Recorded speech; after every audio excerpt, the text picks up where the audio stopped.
Morning legislation targeting transgender student athletes is in the Texas House. SB 3 would make it so children play on the teams that match the gender they were assigned at birth. That's right. Channel 5's Semi Verma spoke with some advocates who say the bill could have a negative impact whether it passes or not.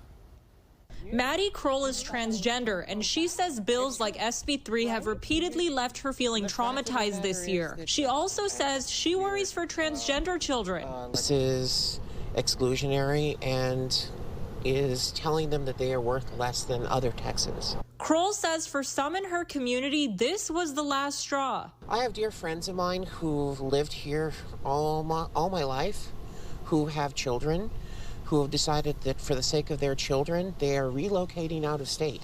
An advocate from Equality Texas says this year the organization considers 76 bills filed anti-LGBTQ because they affect what people in the community can or cannot do.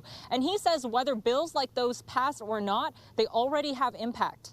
We've seen more reports of bullying, harassment, or physical assault and abuse by our community over the course of the last 2 months than the entire year. Back in May, the crisis hotline, the Transgender Lifeline, reported a 72% increase in calls from Texas. Martinez says he thinks it's a result of bills like SB 3 even being discussed. Because we are debating the humanity of transgender people. When you debate people's humanity and you dehumanize people, which is what's happening here, it becomes easier to target them. Earlier this year, the author of the bill, Republican Senator Charles Perry of Lubbock, said on Facebook that this bill is about protecting women.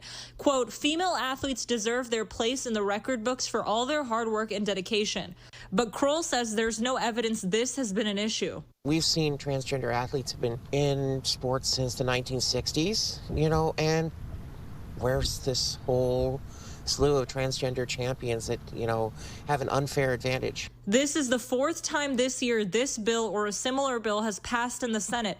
In each of the 3 previous times, it's failed to pass in the House. Semi Verma, Channel 5 News.